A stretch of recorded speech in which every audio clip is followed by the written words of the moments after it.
এখনো তার জানও বের হয়নি, আপনি বলছেন তাকে লাকড়ি কুড়িয়ে লাকড়ির মধ্যে আগুন দিয়ে তাকে জ্বালিয়ে ফেলবেন, এটা কেমন কথা? সেই অধিকারের সাথে দুনিয়ার অন্য কোনো অধিকারের তুলনাই হবে না। আজকে যে সম অধিকার বলে তো চিৎকার চেঁচামেচি করা হচ্ছে। আমার কাছ থেকে সবচেয়ে ভালো আচরণ পাওয়ার অধিকারী কে? একজন পুরুষের ভালো মন্দের সনদ দিতে হচ্ছে মহিলার। তখন মহিলাকে কি এখানে অবহেলা করা হয়েছে নাকি বেশি মর্যাদা দেওয়া হয়েছে? শতকরা 90% মুসলমানের দেশে যৌন কর্মকে বৈধ পেশা হিসেবে স্বীকৃতি দেওয়া। আপনাদের খেদমতে আলোচনা উত্থাপন করেছিলাম, আমাদেরকে আল্লাহ তাআলা তার প্রিয় রসুলের মাধ্যমে যে দ্বীন দিয়েছেন, এই দ্বীনের মধ্যে মায়ের জাতি, নারী জাতিকে কেমন অধিকার দেওয়া হয়েছে। আলহামদুলিল্লাহ, ভালোভাবে পর্যালোচনা করলে বিষয়টা এমন স্পষ্ট হয়ে যাবে যে আমাদের দ্বীনের মধ্যে নারী জাতিকে যে সম্মান, যে ইজ্জত, যে অধিকার, যে স্বাধীনতা দেওয়া হয়েছে, পৃথিবীর অন্যান্য কোনো ধর্মে তো নয়। যত সভ্যতা ভব্যতা যত কিছুই বলা হোক, কোনো সভ্যতা ভব্যতা তার ধারে কাছেও যেতে পারেনি। সুবহানাল্লাহ।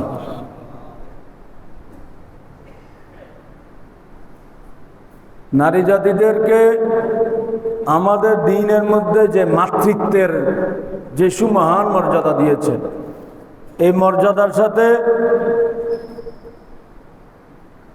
পুরুষের কোনো মর্যাদারই তুলনা হবে না। সুবহানাল্লাহ। আজকে যে সম অধিকার বলে তো চিৎকার চেঁচামেচি করা হচ্ছে। আমাদের দ্বীন একজন নারীকে যে মাতৃত্বের যে অধিকার দিয়েছেন, সেই অধিকারের সাথে দুনিয়ার অন্য কোনো অধিকারের তুলনাই হবে না, মর্যাদায় তুলনীয় হবে না। পুরুষ তো সেই মর্যাদায় পৌঁছতেই পারবে না। সুবহানাল্লাহ। মাতৃত্বের মর্যাদায় তো সবাই জানেন, যেটা একজন পুরুষ তিনি যত বড় গৌস কুতুব আবদাল, যত বড় বুজুর্গ হন না কেন, তার জান্নাত কিন্তু তার আম্মাজানের কদমের নিচে। সুবহানাল্লাহ। আম্মাজানটাকে একজন মহিলা, তাহলে একজন পুরুষ তিনি গৌস কুতুবুল আকতাব, গৌসুল আজম, একেবারে মর্যাদার সর্বোচ্চ শিখরে আরোহণ করেছেন। কিন্তু এরপরেও তাকে জান্নাত পাওয়ার জন্য একজন মহিলার তাবেদারি করতে হবে। সুবহানাল্লাহ। সেই মহিলা হচ্ছে তার আম্মাজান। হাদিস শরীফের জন্য এক সাহাবী রাসূলুল্লাহ সাল্লাল্লাহু আলাইহি সাল্লামের খেদমতে এসে জিজ্ঞাসা করলেন, ইয়া রাসূলুল্লাহ, আমার কাছে সবচেয়ে সদ্ব্যবহার, আমার কাছ থেকে সবচেয়ে ভালো আচরণ পাওয়ার অধিকারী কে? একজন পুরুষের কাছ থেকে সবচেয়ে ভালো ব্যবহার, সবচেয়ে ভালো আচরণ, সবচেয়ে সদ্ব্যবহার পাওয়ার অধিকারী কে? রাসূলুল্লাহ জবাব দিলেন, তোমার আম্মাজান। সুবহানাল্লাহ। দ্বিতীয়বার ওই সাহাবী আবার জিজ্ঞাসা করলেন, ইয়া রাসূলুল্লাহ, তারপরে সবচেয়ে সদ্ব্যবহার পাওয়ার, সদাচরণ পাওয়ার অধিকারী কে? রাসূলুল্লাহ জবাব দিলেন, তোমার মা। তৃতীয়বার আবার জিজ্ঞাসা করলেন, ইয়া রাসূলুল্লাহ, তারপরে আমার কাছ থেকে সবচেয়ে সদ্ব্যবহার পাওয়ার অধিকারী কে? রাসূলুল্লাহ জবাব দিলেন, তোমার আম্মা। সুবহানাল্লাহ। চতুর্থবার যখন জিজ্ঞাসা করলেন, ইয়া রাসূলুল্লাহ, তারপরে আমার কাছ থেকে সবচেয়ে সদ্ব্যবহার পাওয়ার অধিকারী কে? তখন রাসূলুল্লাহ বললেন, তোমার বাবা। সুবহানাল্লাহ। তাহলে কি বোঝা গেল?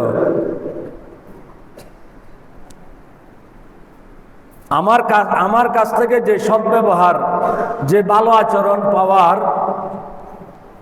হকদার আমার কাছ থেকে সবচেয়ে আমার মা।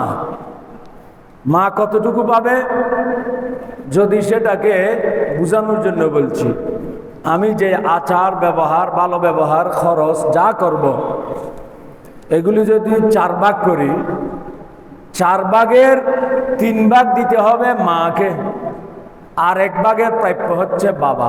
সুবহানাল্লাহ। তাহলে এখানে কি নারী জাতিকে কম দেওয়া হলো না বেশি দেওয়া হলো? কিন্তু এখন শুধু ইসলামকেই, আমাদের দিনকেই শুধু কলুষিত করার জন্য, দিনের বদনাম করার জন্যই শুধু বলা হচ্ছে ইসলাম নারীদেরকে সমান অধিকার না দিয়ে নারীদের উপর জুলুম করেছে। নাউজুবিল্লাহ। অথচ ইসলাম নারীদেরকে কেমন দিয়েছে? ইসলাম নারীদেরকে সম অধিকার নয়, ইসলাম নারীদেরকে ন্যায্য অধিকার দিয়েছে। সেই ন্যায্য অধিকারের মধ্যে কোথাও অগ্রাধিকার দিয়েছে, বেশি দেওয়ার, যেখানে বেশি দেওয়ার প্রয়োজন সেখানে নারীদেরকে বেশি দিয়েছে, যেখানে সমান দেওয়ার প্রয়োজন সেখানে সমান দিয়েছে, যেখানে সামাজিক শৃঙ্খলা স্থিতিশীলতা রক্ষার জন্য কম দেওয়ার প্রয়োজন সেখানে কম দিয়েছে। কিন্তু কোনোভাবে নারীদেরকে কোনোভাবেই উপেক্ষা করা হয়নি, বরং নারীদের অধিকার আমাদের দিন সুপ্রতিষ্ঠিত করেছে। আলহামদুলিল্লাহ। একটা তো বললাম মাকে,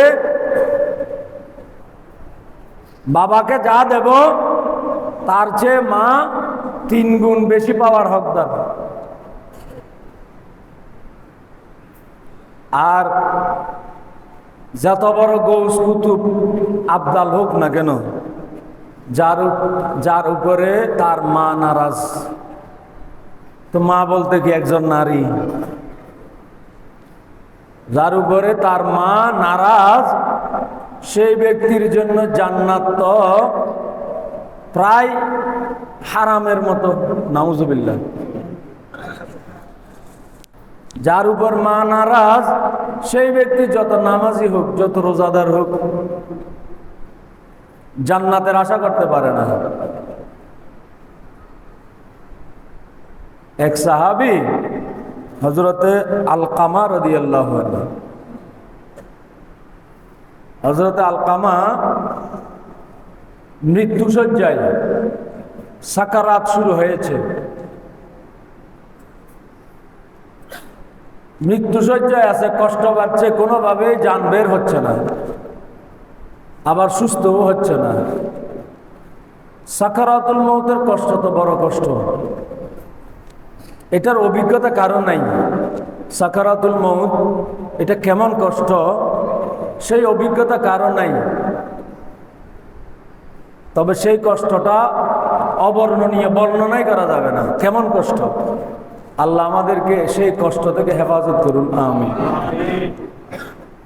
যারা সত্যিকারের ইমানদার, রসুলের প্রেম, মহব্বত, ভালোবাসা যাদের অন্তরে আছে, যারা দ্বীনের উপরে, ইসলামের উপরে অটল অবিচল থাকে, তাদের মৌত হবে এমনভাবে, হাদিস শরীফ এসেছে, সাকরাতুল মৌতের কষ্ট তাদের কেমন হবে। রুটি বানানোর জন্য যে খামির তৈরি করা হয়, আটার খমির, এই আটার খমিরের মধ্যে একটি চুল ঢুকে গেলে সেই খমির থেকে একটা চুল বের করতে যতটুকু খামিরের ক্ষতি হয়, খামিরের ক্ষতি কতটুকু হবে? খামিরের মধ্যে যদি একটা চুল ঢুকে থাকে, সেই খামির থেকে চুলটি যদি বের করে আনে, খামির কোনোভাবে নষ্ট হবে না, একটি এদিকে হবে না, খামির যেভাবে আছে সেভাবেই থাকবে, অত্যন্ত সহজভাবে চুলটি বের হয়ে আসবে। হাদিস শরীফে এসেছে, একজন সত্যিকারের ইমানদার মুসলমানের জান কবজা হবে তেমনি ভাবে। সুবহানাল্লাহ। সহজভাবে জান কবজা হবে। আর যাদের অবস্থা তার বিপরীত, তাদের জান কেমনে কবজা হবে, কিভাবে হবে? এটাও এসেছে বিভিন্ন রেওয়ায়েতের মধ্যে। একটা জীবন্ত প্রাণী, একটা জীবন্ত প্রাণীকে জবাই না করে জীবন্ত অবস্থায় যদি তার শরীর থেকে সমস্ত চামড়া ছিলিয়ে নেওয়া হয়, শরীর থেকে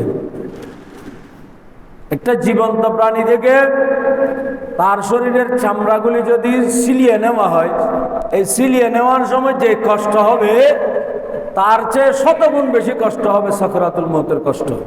আল্লাহ হেফাজত করুন, আমিন। এমন কষ্টদায়ক। এক সাহাবী হয়েও, সাহাবী হযরত আলকামা, তিনিও সাকরাতুল মউতের কষ্টের মধ্যে আছেন। দেখেন, একজন সাহাবী মানে কি আমার রসুলকে ঈমানের সাথে, আমার রসুলের নূরানি চেহারা দেখেছেন, এই জন্য তিনি সাহাবী হয়ে গেছেন, এত মর্যাদাবান। এই সাহাবীও সাকরাতুল মউতে আছেন, মৃত্যুশয্যায় কষ্ট পাচ্ছেন। রসুল সাল্লাল্লাহু আলাইহি ওয়াসাল্লামকে কেউ সংবাদ দিল,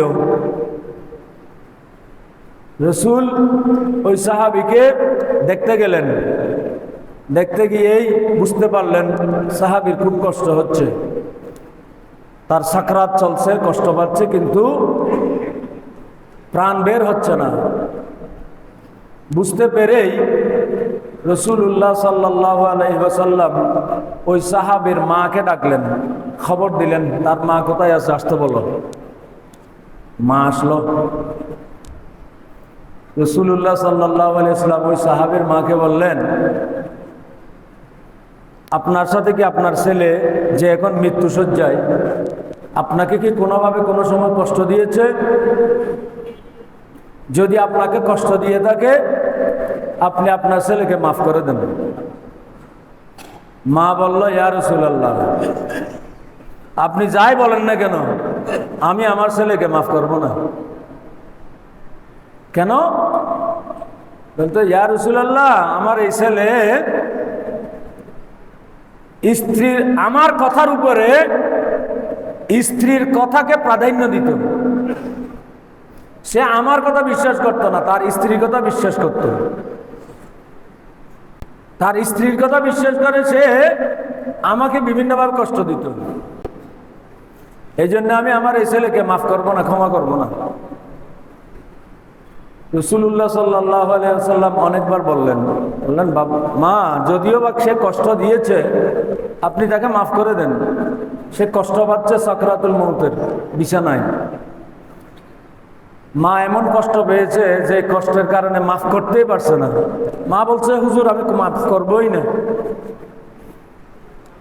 যখন মা এইভাবে নাসরবান্দা একেবারে মাফ করবেই না বলছে, তখন রাসূলুল্লাহ সাল্লাল্লাহু আলাইহি ওয়াসাল্লাম সাহাবীদেরকে বললেন, হে সাহাবীরা, যাও তাহলে তোমরা এবার লাকড়ি জোগাড় করে নিয়ে আসো, বেশ কিছু বেশি লাকড়ি নিয়ে আসো, জোগাড় করে নিয়ে আসো। লাকড়ি জোগাড় করে সবাই এখানে স্তূপ করো। মা তো একটু আশ্চর্য হয়ে গেলেন, বললেন, ইয়া রাসূলুল্লাহ, লাকড়ি কেন? আর লাকড়ি নিয়ে এসে আপনি বলতেছেন এখানে স্তূপ করে রাখার জন্য, কারণটা কি? বললেন, যেহেতু তোমার ছেলেকে তুমি মাফ করছো না, আমি তোমার ছেলেকে লাকড়িতে আগুন জ্বালিয়ে তোমার ছেলেকে জ্বালিয়ে দেব। তো মা তো মাতৃ স্নেহের সাথে তো অন্য কোনো স্নেহের তুলনা হয় না। বললেন, ইয়া রাসূলুল্লাহ, আপনি এটা কেমন কথা বলছেন? আমার ছেলে এখনো তার জানও বের হয়নি, আপনি বলছেন তাকে লাকড়ি কুড়িয়ে লাকড়ির মধ্যে আগুন দিয়ে তাকে জ্বালিয়ে ফেলবেন, এটা কেমন কথা? রাসূলুল্লাহ বললেন, তুমি তার মা, তুমি যদি তাকে ক্ষমা না করো তাহলে সে আখিরাতে জাহান্নামের কঠিন আগুনের মধ্যে জ্বলবে।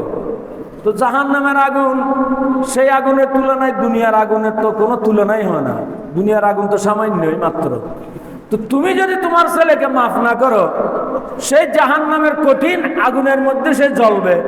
তার চেয়ে বরং জাহান্নামের আগুনের চেয়ে অনেক অনেক কম তেজের দুনিয়ার আগুনে আমি তাকে জ্বালিয়ে দিতে চাই।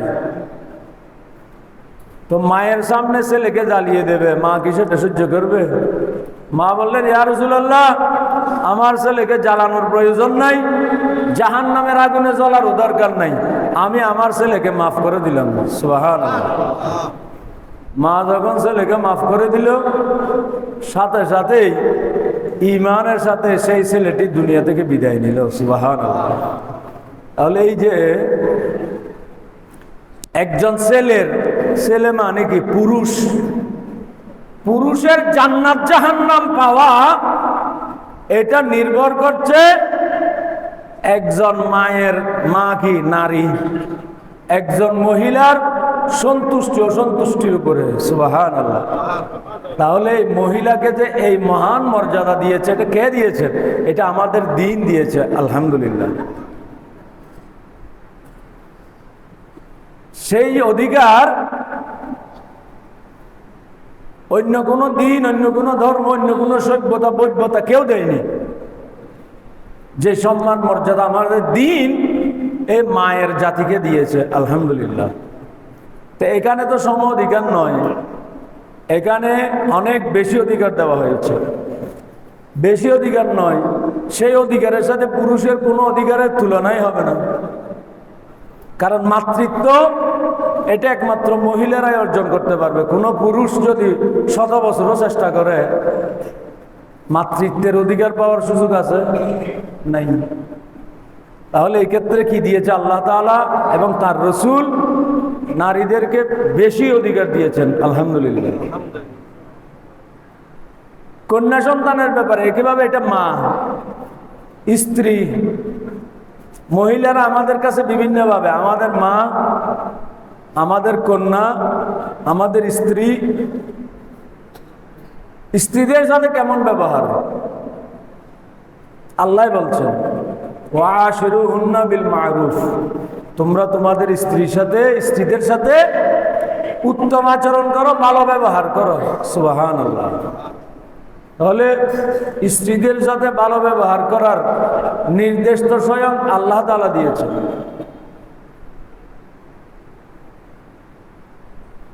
হাদিস শরীফে আমার রাসূল ইরশাদ করেছেন, এই যে আমাদের মধ্যে অনেকে আছে না, স্ত্রীদের সাথে যেন তেন ব্যবহার করে, যা তা ব্যবহার করে, তুই তুকারি করে, গালিগালাজ করে, নাউজুবিল্লাহ। এগুলি সব গুনাহের কাজ। আমি একেবারে পুরো জিম্মাদারির সাথে বলছি, স্ত্রীদের সাথে খারাপ আচরণ করা, খারাপ ব্যবহার করা, গালিগালাজ করা, এগুলি সব গুনাহের কাজ। আর স্ত্রীদের সাথে ভালো আচরণ করা, স্ত্রীদের সাথে উত্তম ব্যবহার করা, স্ত্রীদের সাথে ভালো ব্যবহার করা, এগুলি সব ইবাদত। সুবহানাল্লাহ। ইবাদত কিভাবে হলো? এটা আমি নিজে ইবাদত বানিয়ে দিলাম নাকি? না, আল্লাহ যেহেতু বলেছেন ওয়াশিরুহুন্না বিল মারুফ, তোমরা তোমাদের স্ত্রীদের সাথে ভালো আচরণ করো। আল্লাহর নির্দেশ মোতাবেক যখন স্ত্রীদের সাথে ভালো ব্যবহার হবে, আল্লাহর নির্দেশ যেটা পালন হবে সেটা ইবাদতে পরিণত হবে। সুবহানাল্লাহ। একইভাবে হাদিস শরীফে এসেছে, মা আকরামান নিসা ইল্লা করিম ওয়া মা আহানাহুন্না ইল্লা লাঈম। মহিলাদের সাথে ভালো ব্যবহার করে, মহিলাদের সাথে উত্তম আচরণ করে, মহিলাদের সাথে ভদ্র আচরণ করে কারা? যারা সত্যিকারের ভালো মানুষ, ভদ্র মানুষ, শিষ্টাচার মণ্ডিত মানুষ, তারাই শুধুমাত্র মহিলাদের সাথে ভালো আচরণ করে। সুবহানাল্লাহ। ওয়া মা আহানাহুন্না ইল্লা লাঈম। আর যারা নীচ মানসিকতার, যারা রুচিহীন, যাদের ভদ্রতা নেই, এই ধরনের কুরুচিপূর্ণ মানুষরাই শুধু মহিলাদের সাথে খারাপ আচরণ করে। নাউজুবিল্লাহ। এটা কার কথা? আমার রাসূলের কথা। যারা ভদ্র মানুষ হয়, শুধু শিষ্টাচার মণ্ডিত ভালো মানুষ হয়, শুধু মহিলাদের সাথে ভালো ব্যবহার করে। আর নিচ প্রজাতির, নিচ মন মানসিকতার মানুষরাই শুধু মহিলাদের সাথে খারাপ আচরণ করে। নাউজুবিল্লাহ। এটা আমার রাসূলের কথা। তাহলে মহিলাদের সাথে ভালো ব্যবহারের মধ্যে নিজের ভদ্রতা, নম্রতা, সভ্যতার পরিচয় পাওয়া যায়। সুবহানাল্লাহ। আর মহিলাদের সাথে খারাপ আচরণের মধ্যে ওই মানুষটির রুচির পরিচয় পাওয়া যায়, মানুষটা কেমন। এই জন্য আমার রাসূল বলেছেন, খিয়ারুকুম খিয়ারুকুম লিনিসাইকুম, তোমাদের মধ্যে সেই ব্যক্তি ভালো মানুষ যে ব্যক্তি তার স্ত্রীদের কাছেই ভালো মানুষ হিসেবে স্বীকৃত। সুবহানাল্লাহ। তাহলে আমি একজন ভালো মানুষ নাকি মন্দ মানুষ, এটা সার্টিফিকেট নিতে হচ্ছে আমার স্ত্রীর কাছ থেকে। এটা কে বলছেন? আমার রাসূল বলেছেন। তাহলে আমার ভালো মন্দের সার্টিফিকেটটা আমাকে নিতে হচ্ছে একজন মহিলার কাছ থেকে। তো সেখানে মহিলাকে কেমন অধিকার আল্লাহ এবং আল্লাহ রাসূল দান করেছেন। সুবহানাল্লাহ। একজন পুরুষের ভালো মন্দের সনদ দিতে হচ্ছে মহিলার, তখন মহিলাকে কি এখানে অবহেলা করা হয়েছে নাকি বেশি মর্যাদা দেওয়া হয়েছে? কিন্তু প্রপাগান্ডা চালানো হচ্ছে শুধু। ইসলাম মহিলাদেরকে কি করেছে? সবসময় অধিকার বঞ্চিত করেছে। নাউজুবিল্লাহ। স্ত্রীদের সাথে এই ব্যবহার, এটা ভালো মানুষের পরিচয়। কন্যা সন্তানের সাথে কেমন ভালো ব্যবহার? রাসূল বলেছেন, যেখানে পূর্ববর্তী সময়ে আইয়ামে জাহেলিয়াতে মেয়ে শিশু জন্ম নিলে বাবারা মনক্ষুণ্ণ হয়ে যেত। ওয়াইজা বুশিরা আহাদুহুম বিল উনসা যাল্লা ওয়াজহুহু মুসওয়াদ্দান ওয়া হুয়া কাযীম। আল্লাহ বলছেন, যখন তাদেরকে কন্যা সন্তান জন্মলাভের সুসংবাদ দেওয়া হতো, কন্যা সন্তান জন্ম দেওয়ার সংবাদকে আল্লাহ সুসংবাদ বলেছেন। যখন তাদেরকে কন্যা সন্তান জন্ম লাভ হওয়ার সুসংবাদ দেওয়া হতো, যাল্লা ওয়াজহুহু মুসওয়াদ্দান ওয়া হুয়া কাযীম, কালো ছায়ায় তাদের মুখ ঢেকে যেত, তারা অত্যন্ত রাগান্বিত হয়ে যেত। অবশেষে সেই কন্যা সন্তানকে তারা জীবন্ত মাটির নিচে দাফন করে দিত। নাউজুবিল্লাহ। ওয়াইজাল মাউউদাতু সুইলাত বিআইয়ি যামবিন কুতিলাত, কিয়ামতের দিন তাদেরকে প্রশ্ন করা হবে।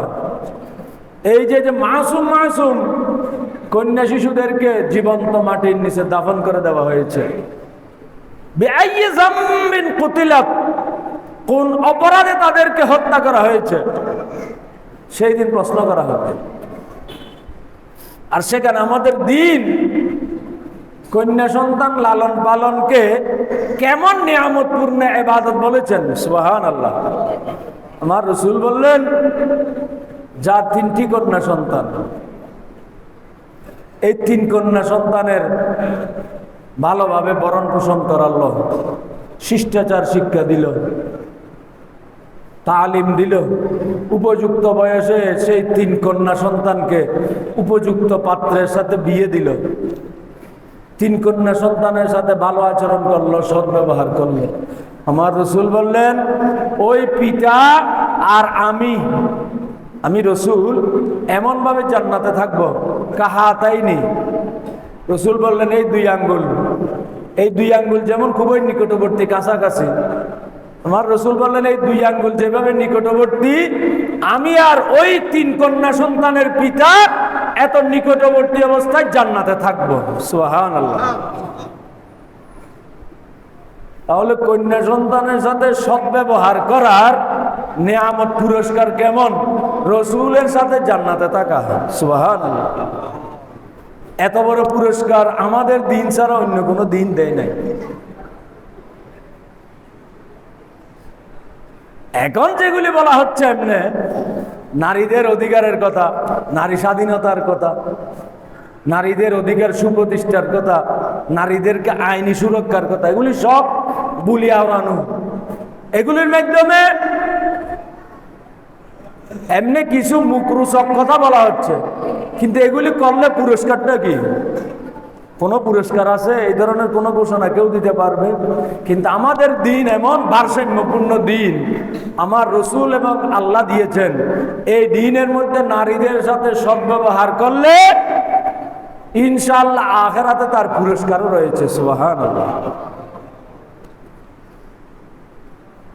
আর এখন যেগুলি সম অধিকারের নাম দিয়ে যেগুলি বলা হচ্ছে, আস্তাগফিরুল্লাহ, আপনারা ইতিমধ্যে হয়তো বিভিন্ন পত্র পত্রিকায় বিভিন্ন যোগাযোগ মাধ্যমে দেখতে পেয়েছেন, আমাদের দেশে নারী অধিকার সুপ্রতিষ্ঠার নাম দিয়ে যে নারী সংস্কার কমিটি যে প্রস্তাবগুলি সরকারের কাছে পেশ করেছে, এই প্রস্তাবের কিছু ধারা উপধারা আছে যেগুলি ভদ্র সমাজের সামনে স্পষ্ট উল্লেখ করা যায় না। এত বিশ্রী বিশ্রী প্রস্তাব তারা দিয়েছে। কোন রুচিবান মানুষ এগুলি মুখ দিয়ে উচ্চারণও করতে পারবে না, এত জঘন্য। এই জঘন্য প্রস্তাবগুলির একটা প্রস্তাব হচ্ছে আমাদের দেশের নারীদের যেই আস্তাগফিরুল্লাহ যে যৌনকর্মীগুলি আছে, পতিতাবৃত্তি করে যারা, এই পতিতাবৃত্তিকে একটা বৈধ পেশা হিসেবে স্বীকৃতি দিতে হবে। নাউজুবিল্লাহ। চিন্তা করেছেন? শতকরা 90% মুসলমানের দেশে যৌন কর্মকে বৈধ পেশা হিসেবে স্বীকৃতি দেওয়া, এটা তো ইসলাম ধর্ম, তো আমাদের ধর্ম তো এটা হারাম, গুনাহের কাজ, নিকৃষ্ট কাজ। ঠিক আছে, অন্য কোন ধর্ম আমাদের দেশে প্রচলিত যে ধর্মগুলি আছে, কোন ধর্ম এই পেশাকে বৈধ পেশা হিসেবে স্বীকৃতি দেয় না। প্রতিটি ধর্ম এই পেশাকে একটা ঘৃণিত, একটা নিকৃষ্ট পেশা মনে করে, অবৈধ পেশা মনে করে। কিন্তু এই নারী সংস্কার কমিটির সদস্যদের মাথায় পশ্চিমা শয়তানরা পেশাব করেছে, যার কারণে তারা এই জঘন্য কাজটিকে বৈধ পেশা হিসেবে স্বীকৃতি দেওয়ার দাবি তুলেছে। নাউজুবিল্লাহ। চিন্তা করেছেন, যদি এটা যদি বৈধ পেশা হয়ে যায়, এখন আমরা অভিভাবকরা আমাদের ছেলে মেয়েদেরকে কি বানাতে চাই? কেউ আমাদের ছেলে মেয়েকে শিক্ষক বানাতে চাই, কেউ ছেলে মেয়েকে ডাক্তার বানাতে চাই, কেউ ছেলে মেয়েকে ইঞ্জিনিয়ার বানাতে চায়, কেউ ছেলে মেয়েকে আলেম বানাতে চায়, কেউ ছেলে মেয়েকে অন্য যে কোনো একটা ভালো পেশায় দিতে চায়। এখন তো এটা যদি বৈধতা পেয়ে যায়, তাহলে আমাদের সমাজের মানুষরা কি তাদের মেয়েদেরকে এই যৌনকর্মী বানাতে চাইবে? নাউজুবিল্লাহ। কিন্তু রাস্তা তো সেটাই তৈরি করা হচ্ছে। কথা হচ্ছে, এখন আমরা অভিভাবক যারা এই ধরনের প্রস্তাবনা দেওয়ার দুঃসাহস দেখিয়েছে, এই জঘন্য প্রস্তাবটি দিতে, প্রস্তাবটা দেওয়াটাই মনে করবো আমরা এটা মহা অপরাধ করেছি। এটার মাধ্যমে আমাদের সমাজের মধ্যে বিশৃঙ্খলার বীজ রোপণ করে দেওয়া হয়েছে। আমাদের সমাজ, পরিবার, পারিবারিক বন্ধন কিছুই আর অবশিষ্ট থাকবে না এগুলির মাধ্যমে। আল্লাহ না করুক, যদি তাদের উপরে যেভাবে শয়তান সওয়ার হয়েছে, বর্তমান অন্তর্বর্তী সরকারের কারো মাথায় যদি এই তাদের মতো শয়তান সওয়ার হয়ে যায়, যদি এই ধরনের এই প্রস্তাব যদি পাশ করে ফেলে, তাহলে বাংলাদেশ আর বাংলাদেশ থাকবে না। এই জন্য আমরা যারা অভিভাবক, আমাদের দেশের শান্তপ্রিয় নাগরিক, আমাদেরকে এটা মাথায় রাখতে হবে। এই ধরনের বিপজ্জনক, বিশ্রী, নেককারজনক প্রস্তাবনা কোনোদিন বাংলাদেশের মতো মুসলিম রাষ্ট্রে পাশ হতেই পারে না, হতে দেওয়া যাবে না। প্রয়োজনে সাধারণ নাগরিকদেরকে প্রতিবাদের আওয়াজ তুলতে হবে, এটা প্রত্যেকের ইমানি দায়িত্ব। আমি আশা করব, আমরা তো বিভিন্ন মাধ্যমে সরকারের দৃষ্টি আকর্ষণ করার চেষ্টা করছি, এই ধরনের অসামঞ্জস্যপূর্ণ যে প্রস্তাবগুলি দেওয়া হয়েছে, যে প্রস্তাবের মাধ্যমে আমাদের দেশের পারিবারিক বন্ধন, পারিবারিক সুখ সমৃদ্ধি, সামাজিক স্থিতিশীলতা নষ্ট হবে, এই ধরনের যে প্রস্তাব দেওয়া হয়েছে, প্রস্তাবগুলি যাতে গ্রহণ করা না হয়। কিন্তু যদি গ্রহণ করার উদ্যোগ নেয়, তাহলে আমি বলবো, আমি একেবারে দায়িত্বের সাথে বলছি, দেশের প্রতিটি ইমানদার মুসলমানকে প্রতিবাদের আওয়াজ তুলতে হবে। নয়তো এই ধরনের এই প্রস্তাব যদি পাশ হয়ে যায়, বুঝেছেন দেশের অবস্থা কি হবে? আপনি যদি বলেন এটা সরকারের কাজ, সরকারে করুক, আমার কি দরকার, আমি নামাজ রোজা নিয়ে থাকবো, কিন্তু আপনার নামাজ রোজা শেষে টিকবে না। এগুলি যদি কি হয়ে যায়, দেশে প্রচলিত হয়ে যায়। যাই হোক, আল্লাহ তাআলা যারা দেশ পরিচালনার দায়িত্বে আছেন, আল্লাহ তাদেরকে সঠিক বোধ শক্তি দান করুন, আমিন।